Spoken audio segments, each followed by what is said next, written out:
प्यारे बुजुर्गों, माताओं, भाई और बहनों, महापुरुष जब भी धरती पर आते हैं वो हमें समझाते हैं कि हम सब प्रभु को पा सकते हैं, हम सब प्रभु के दर्शन कर सकते हैं, उनसे एक में हो सकते हैं। ये ज़रूरी नहीं कि सिर्फ ऋषि मुनि या वो लोग जो घर गृहस्थी छोड़ देते हैं वही प्रभु को पा सकते हैं, कि प्रभु को पाना हम सबका बर्थ राइट है। प्रभु ने बड़ी दया कृपा की कि हमें ये मानव चोला दिया, और इस चोले में आने का ध्येय यही है कि हम अपने आप को जानें और परमात्मा को पाएं। कि परमात्मा किसी कौम के लिए नहीं, किसी जात के लिए नहीं, किसी एरिया के नहीं, किसी खास किस्म के लोगों के लिए ही खाली नहीं है। प्रभु हम सबके हैं, हम सबके लिए हैं, और हम अगर कदम सही रास्ते पे उठाएंगे तो हम प्रभु के दर्शन ज़रूर कर सकते हैं, उन्हें ज़रूर मिल सकते हैं। संत कृपाल सिंह जी महाराज बार बार समझाया करते थे कि an ethical life is a stepping stone to spirituality, के हमारी ज़िंदगी में सद्गुणों का होना रूहानियत के रास्ते पर पहला कदम है। कि हम कदम उठाएं ताकि हम अपनी मंजिल तक पहुंच सकें, और रूहानियत की मंजिल पर चलने के लिए एक सद्गुणों से भरी ज़िंदगी बहुत ज़रूरी है। वो ज़िंदगी जो अहिंसक ज़िंदगी हो, जिसमें हिंसा से हम दूर हों, कार्य से, बोलों से और वचन से। बहुत सी बार जब हिंसा की बात होती है तो हम सोचते हैं कि शायद वो सिर्फ कार्य में होती है, लेकिन हम भूल जाते हैं कि जो बोल इंसान के मुंह से निकलते हैं वो तलवार के माफक या उससे भी तेज़ हो सकते हैं। तो कैसे हम बोल रखते हैं, उसका असर जिनसे हम मिलते हैं, जिस इन्वायरमेंट में है, उस पर बहुत गाढ़ा होता है। किस किस्म के हमें विचार आते हैं। अगर आपके विचार अच्छे होंगे तो आपके बोल भी अच्छे होंगे, आपके कार्य भी अच्छे होंगे। लेकिन अगर विचार ही कुछ खराब हो गए, विचारों में लगा कि इसके साथ मैंने ये करना है क्योंकि इन्होंने मेरे साथ ये करा है, क्योंकि हमारी समझ में और शायद ठीक नहीं, हम बिल्कुल ठीक हैं, और अगर विचार उस किस्म के हमारे अंदर से उभरते रहे तो फिर हमारे कदम हमें अपनी मंजिल तक पहुंचा नहीं पाएंगे। बार बार महापुरुष तो हमें यही समझाते हैं कि प्रभु को पाने के लिए हमें सच्चा सुच्चा बनना है, और अहिंसा का रास्ता वो रास्ता है जिसके ज़रिए हम जहाँ भी होंगे हम शांत अवस्था में होंगे। जहाँ हिंसा होगी वहाँ हलचल होगी, चाहे मार कुटाई हो, चाहे लड़ाई हो, चाहे बोल बाले में एक दूसरे के साथ लड़ाई हो रही हो, चाहे विचारों में हो। हिंसा जहाँ भी होगी वहाँ हलचल होगी, वहाँ तकलीफ़ होगी। जिनके साथ हिंसा करें उनको भी और हमको भी। और अहिंसा जहाँ भी होगी वहाँ पर शांति होगी, प्रेम होगी, अमन होगा। तो अहिंसा की ज़िंदगी जीना बहुत ही ज़रूरी है अगर हमने अपने कदम प्रभु की ओर उठाने हैं। उसके साथ साथ एक सच्ची ज़िंदगी जो सच्चाई से भरपूर हो, एक ऐसी ज़िंदगी जिसमें हम धोखे और जो कुछ भी सच्चाई से हमें दूर ले जाता है उससे हम अलग हों।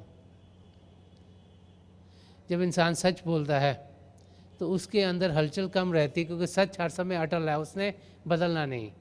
लेकिन जब भी आप झूठ का सहारा लेते हो तो यहाँ पर ये झूठ, वहाँ पर वो झूठ, यहाँ पर ऐसे बोला, वहाँ पर वैसे बोला, तो आपके अंदर स्ट्रेस, टेंशन बढ़ जाती है, क्योंकि आपको सब जगह याद रखना पड़ता है, इधर हमने क्या करा, उधर क्या बोला है, इधर कैसे कार्य करें।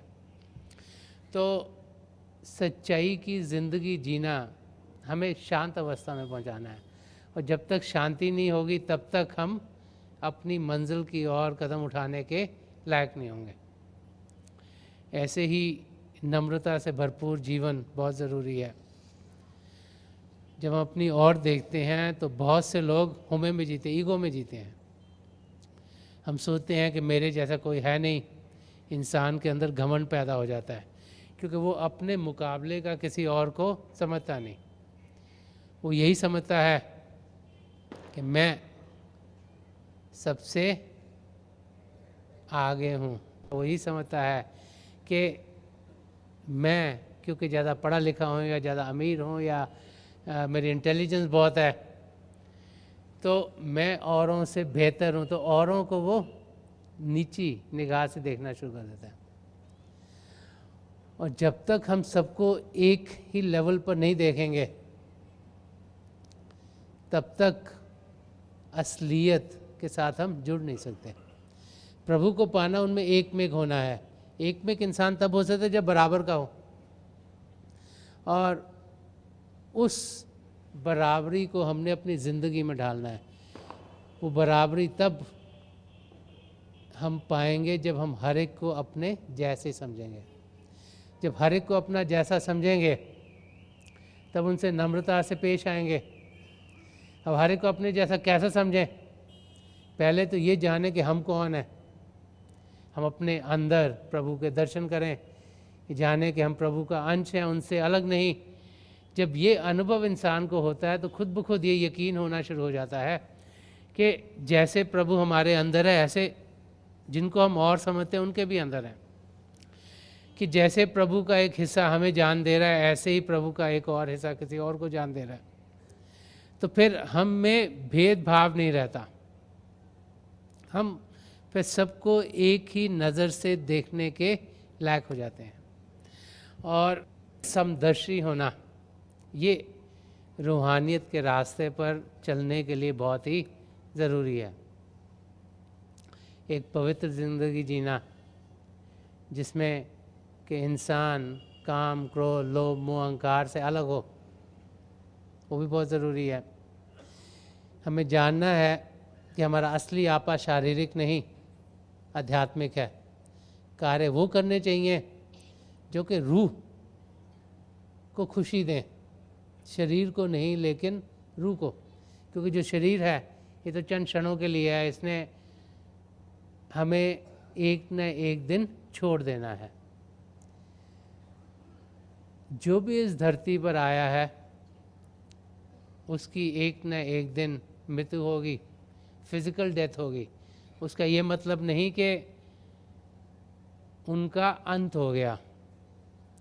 ये जो व्हीकल है, जो हमारा शरीर है, जो हमारी आत्मा को मिला है इस धरती पर जीने के लिए, इसका नाश हो जाना हमें ये नहीं कहता कि हमारा नाश हो गया। हमारी आत्मा अमर है, सदा सदा के लिए जीने वाली है, और उसके लिए ही इंसान को जीना चाहिए ताकि हर एक कार्य हमारा ऐसा हो जिसमें कि आत्मा को मस्ती मिले, आत्मा को खुशी मिले, आत्मा को उभार मिले। वो तब होगा जबकि आत्मा प्रभु के साथ जुड़ेगी, उनके दर्शन करेगी, जब शब्द के साथ जुड़ेगी, जब उसको नरिशमेंट मिलेगी कि वो अपने निरोल अवस्था में पहुँचे, अपनी तंदुरुस्ती पाए। वो तब होता है कि जब जीवन पवित्र होता है। जब इंसान काम, क्रोध, लोभ, मोह, अहंकार में घिर जाता है तो फिर वो पवित्रता को छोड़कर शरीर के भोगों में लग जाता है। शरीर को खुश करने के लिए कभी एक कार्य करता है, कभी दूसरा करता है, किसी का हक मारता है, किसी के साथ मोह करता है, और उसी बाहर की दुनिया के रंग में रंगा जाता है। अगर कुछ पाना है तो ध्यान बाहर की दुनिया से हटाकर अंदर की दुनिया में करना होगा, और वो तभी होगा जबकि हमारे कदम हमें एक पवित्र ज़िंदगी जीने की ओर ले चलेंगे। तो एक पवित्र ज़िंदगी जीना भी बहुत ज़रूरी है अध्यात्म के रास्ते पर चलने के लिए।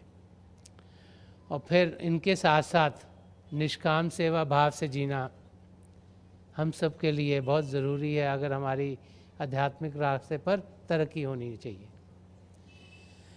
अगर हम सोचें कि ज़िंदगी हमने अपने लिए जीनी है, तो फिर हमारी ईगो और बढ़ती चले जाएगी, हमें और बढ़ती चल जाएगी। हमने ये देखना है कि जब हम अपनी ज़िंदगी जी रहे हैं तो उसमें औरों को भी मदद मिले, जिनको हम मिलते हैं उनकी ज़िंदगी बेहतर हो। हमारा ध्यान औरों की और मदद की नज़र से होना चाहिए। ये नहीं कि उनसे हमें क्या फ़ायदा मिलेगा, उस और नहीं, लेकिन उस और कि जब उनकी अच्छाई होगी तो हमारी अच्छाई खुद ब खुद हो जाएगी। तो ज़िंदगी इंसान ऐसी जिए जिसमें कि उसका हाथ किसी को मदद करने के लिए उठे। ये जाने कि अगर प्रभु ने हमारी ज़िंदगी सुख चैन से भरी है तो उसका कुछ हिस्सा हम औरों तक भी पहुँचाएं, ताकि अगर किसी और को कोई तकलीफ़ है तो वो दूर हो सके। और जब भी इंसान निष्काम सेवा भाव से जीता है तो उसकी तरक्की रूहानियत के रास्ते पर बड़ी जल्दी से होती है। एक वाक़या एक इंसान का है, वो प्रभु का भक्त था, प्रभु के दर्शन करना चाहता था, बड़ी कोशिश करता था कि प्रभु को उसको दर्शन हो, लेकिन उसको प्रभु के दर्शन कभी नहीं हुए। वो देखता था उसके कुछ जो जान पहचान वाले और थे, कोई कहता मुझे प्रभु के दर्शन हो गए, मुझे ये हो गया, मुझे वो हो गया, लेकिन ये प्रभु के दर्शन नहीं कर पाया।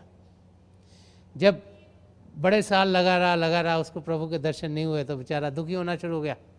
उन्हें सोचा ज़िंदगी जीना बेकार है, कि मैं ज़िंदगी क्यों जी रहा हूँ, अगर प्रभु के दर्शन नहीं हो रहे तो मेरी ज़िंदगी तो बेकार हो रही है। तो उसने सोचा कि मैं जाके ना समुद्र में जाकर डूब जाता हूँ ताकि ज़िंदगी ख़त्म हो जाए।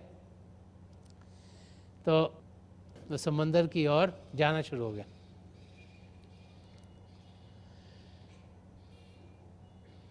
समुंदर के पास पहुंचा ही था तो एक व्यक्ति उसे दिखाई दिया जिसे कोढ़ की बीमारी थी।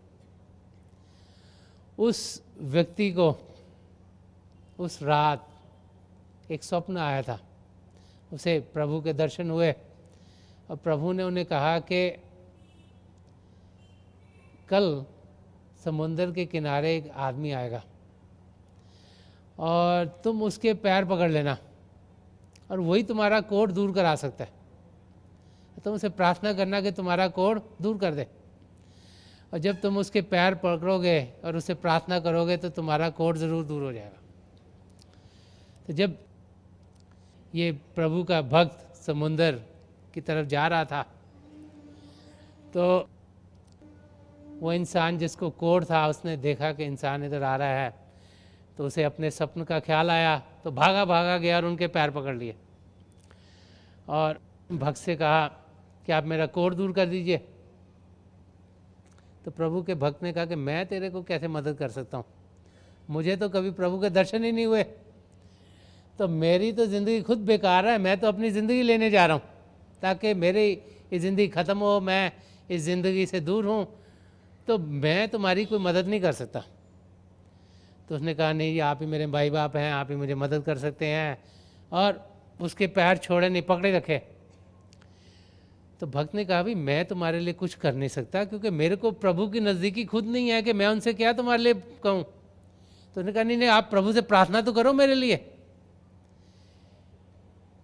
तो उसने कहा अच्छा ठीक है। तो उसने प्रभु से प्रार्थना की कि इसका कोढ़ दूर हो जाए, और जैसे ही वाक्य बताया जाता है उसने बोला ही तो उसका कोढ़ दूर होना शुरू हो गया।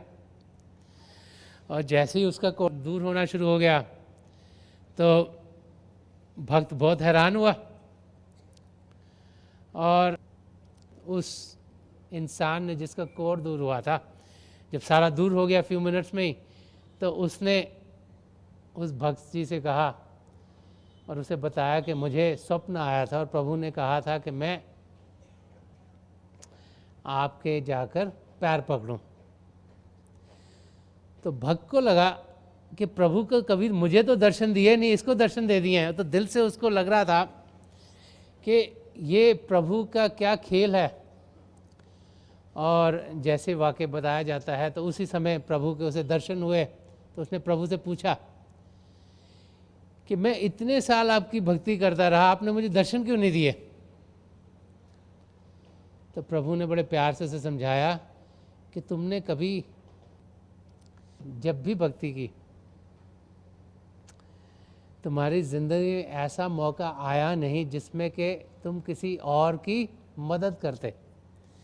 आज तुमने अपने लिए नहीं, किसी और के लिए कुछ मांगा है, और उससे मैं बहुत प्रसन्न हुआ हूँ, इसीलिए तुम्हें आज मेरे दर्शन हो रहे हैं। तो निष्काम सेवा भाव से जीना हम सब के लिए बहुत ही फ़ायदेमंद है, क्योंकि जब हम अपने लिए नहीं किसी और के लिए कुछ करते हैं तो उसका फल बहुत अच्छा मिलता है, उसको लफ्ज़ों में बयान नहीं किया जा सकता। इसीलिए बार बार महापुरुष समझाते हैं कि हम निष्काम सेवा भाव से जिएं, ऐसी ज़िंदगी जिएं जिसमें किसी का दुख दर्द दूर करें, तो खुशियाँ खुद ब खुद हमारी ज़िंदगी में आनी शुरू हो जाएंगी। तो प्रभु को पाने के लिए ये बहुत ज़रूरी है कि हम अपने अंदर सद्गुणों को ढालें। जब हम महापुरुषों की ज़िंदगी देखते हैं तो हम देखते हैं कि कितनी मदद वो सबके लिए किया करते थे। जब संत कृपाल सिंह जी महाराज की ज़िंदगी की ओर देखो तो वो दफ्तर से जब वापस आते थे उसके बाद कई घंटों लोगों की मदद में जाते, कभी अस्पतालों में, कभी कोई बीमार हो, कभी कोई गरीब हो, उसकी मदद करने के लिए। ये उन्होंने अपना नियम बनाया हुआ था कि अगर प्रभु ने हमें कुछ दिया है, अगर दिमाग दिया है, इंटेलिजेंस दी है, अगर शारीरिक ताकत दी है, अगर हमें कोई फाइनेंशियल स्टेटस हमारा अच्छा किया हुआ है, तो हम प्रभु का शुक्राना करें और जो हम पर है उससे औरों की भी मदद करें। जब ऐसी ज़िंदगी जिएंगे तो हम देखेंगे, एक तो हमें सुकून मिलेगा, हमें खुशी आनंद मिलेगी, और दूसरा औरों के दुख दर्द भी दूर होते चले जाएंगे, और जिस दायरे में हम जी रहे हैं वो दायरा दिन ब दिन और शांति से भरपूर और प्रेम से भरपूर होना शुरू हो जाएगा। तो महापुरुष तो बार बार यही समझाते हैं कि हमें एक सच्चे इंसान की ज़िंदगी जीनी है, कि जब हम एक सच्चा इंसान बन जाते हैं तो प्रभु को पाना कोई मुश्किल कार्य नहीं। यही एक प्रीरिक्विजिट है जो हमें चाहिए ताकि हम अध्यात्म के रास्ते पर बढ़ सकें। ऐसी ज़िंदगी जो प्रेम से भरपूर हो, जिसमें हमारे अंदर औरों के लिए प्रेम हो, क्योंकि हम जाने कि वो हमारे अपने ही हैं। संत दर्शन सिंह जी महाराज ने एक जगह फरमाया, वो फरमाते हैं, गले लगा लो हर इंसान को कि अपना है, गले लगा लो हर इंसान को कि अपना है, चलो तो राह गुजारों में बांटते हुए प्यार। तो ज़िंदगी इंसान ऐसी जिए जो प्रेम से भरपूर हो। जब हमारे अंदर प्रेम होगा तभी हम प्रेम औरों को बांट सकेंगे। अगर हमारे अंदर प्रेम नहीं होगा तो फिर हम औरों को क्या बांटेंगे। तो एक प्रेम से भरी ज़िंदगी जब हम जीते हैं तो हम एक सच्चे इंसान की ज़िंदगी जीते हैं, और जब हम एक सच्चे इंसान की ज़िंदगी जीते हैं तो फिर प्रभु को पाना कोई मुश्किल कार्य नहीं।